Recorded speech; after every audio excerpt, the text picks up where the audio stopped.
Hi, I'm Samuel Prather. Welcome to A Reason to Create. I've been using Reason since 2003, so I'm really excited to share what insights I have on the way that I use Reason to help you in your own production. Today, I wanted to talk about blocks. This is something that's really overlooked by a lot of great musicians. I was recently at a rehearsal with this awesome bass player, Chuck, and he was like, yeah, I've been using Reason for a long time, but I never really got into blocks. I used it once and, never really figured out how to get it into my workflow. So I wanted to talk about that today and just make a quick video about why blocks are an amazing tool as a songwriter and producer, and why if you're not using it, you're really missing out. You shouldn't use blocks if you're doing a live band recording where there's going to be lots of overhang between sections of the songs. So it is blocks, so it's going to stop at some point. So if you have things that go over the bar, that can be problematic. So that's one reason why you wouldn't want to use blocks, but other than that, it almost makes no sense not to use it. The benefits to using blocks are that it allows you to easily organize the sections of songs and rearrange the song once you have those sections recorded. So anytime you're not recording a song straight through with a full band, it probably makes sense to use blocks so that you can keep things organized. If you want to change the length of a section, or you want to change how many times that section happens, you can do that with blocks. It also makes it really easy to make small changes to something that repeats throughout the song. So for example, in one section, if I want the chorus to be a little bit more subdued, then I can do that in one block, copy it, and then maybe raise the velocity curve on the next time around, or put a crash in one place where I want it, or make a little run on the bass where I want it. And all these things make it really simple to create an arc in your song and create a story that goes somewhere. The other really cool thing about blocks is that you're not stuck with it once you make a structure for a song. What we're going to do now is just go over to the computer, and I'm just going to dive in. Here we are at the computer. I just wanted to explain a couple things about Reason, particularly in Reason 11. In the previous versions of Reason that had blocks, had a little toggle switch for blocks down here at the bottom. They got rid of that for some reason. This is my first complaint about Reason 11. They should have just left it there. I'm glad that the keys and groove dialog is there at the bottom, but they could have just put blocks there too. What they've done instead in Reason 11 is they make you go up to Options, Enable Blocks. When you do that, you'll notice that there's two options, song or block. A lot of times we work in song mode because it's the default, but there's really awesome things under block. It's really not that much different from song view, except for it's like a mini song within your song. Also, you'll notice that it has a pretty small amount of bars selected as the default. It only goes up 8 bars, which is typical for a lot of songs for a section to be. You can obviously change this at your discretion. Also, when you're in block mode, you'll notice that under this little toggle switch, you can have up to 32 different blocks. So you can have up to 32 completely different sections of your song. So this is something that is amazing. This is plenty of room for you to use it in the way that they intended, and you probably can use it in a whole bunch of different ways that they hadn't even thought about when they made this program in live application.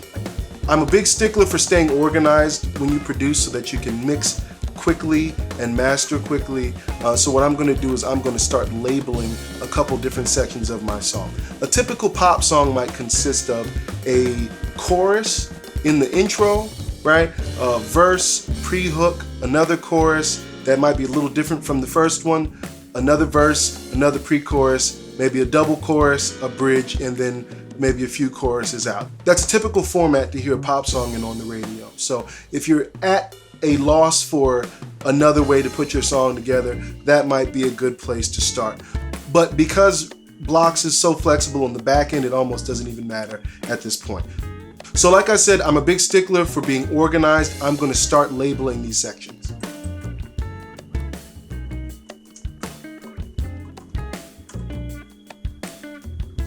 Okay, now that I've labeled all the sections of the song, now I'm just going to start making some stuff, and hopefully it sounds good. I'm going to start with an instance of Reason drum kits. So I found a drum groove that I like in the Soul R&B folder. I'm just going to use that as a starting point for right now. Okay, so I'm gonna record just a little funk bass line. I'm gonna start out simple and then add a little bit more stuff to it as I go along. I can always add and pare down later.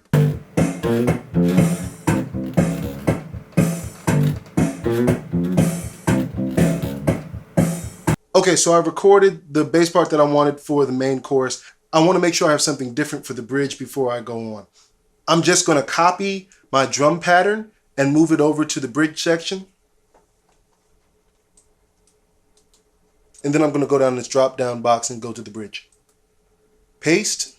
And then I'm going to record something. I guess I'm just going to go to the 4, maybe like a James Brown tune for right now.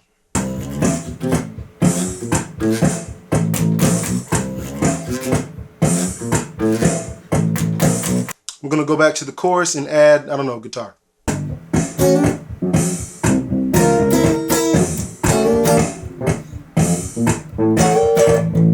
I set up a loop to record and I just let it roll and kept on playing. And now I can just pick the best pieces that I want to keep for my track. I'm probably going to do a whole nother video on slice editing. Nevertheless, it's awesome in Reason if you're not aware that you can do this. Okay, so it's not like a cooking show. I'm not going to pretend that I didn't spend probably about like 30 minutes or 40 minutes putting together some little additions to this track. Okay, so now that we've got our sections straight, this is what our song sounds like. This is our chorus.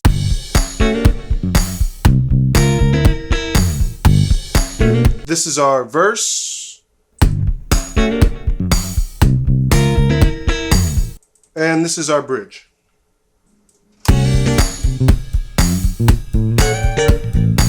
Okay, so here's where the blocks thing gets cool. Now that we have our sections together, we're gonna go back over to song mode. Don't worry, your stuff is still there. I'm gonna use the pencil tool, and now I can choose between the blocks that I made and just draw it in. In this case, I'm gonna go chorus.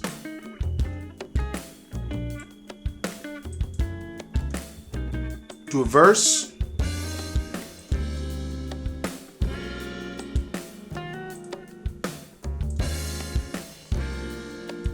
Back to the chorus, and then go to the bridge. I spent most of my time just trying to record the bass and put everything in the right place and make some small changes to the drum beat. The actual placement of the song is really, really fast. And because it's in blocks now, I can change the format of the song just as easily and quickly as I just drew it out. I added an extra kick and a clap and a tambourine, made some little mixing changes, but nothing really in-depth or extreme. And now this is what I have.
This is what I've been able to do in like an hour, but just imagine what somebody like Bruno Mars would do with some fun lyrics over that, horns, and some more time to edit the drum sequencing and the guitar stuff. So it could really be a fully fledged tune, and it's still completely editable at this point if we wanted to add something else, like make the bridge longer or add a double chorus somewhere.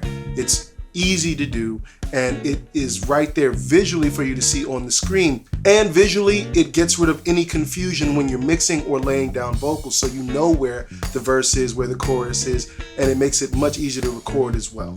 I've done some other videos that show how to flesh out those drum patterns and make them sound more realistic.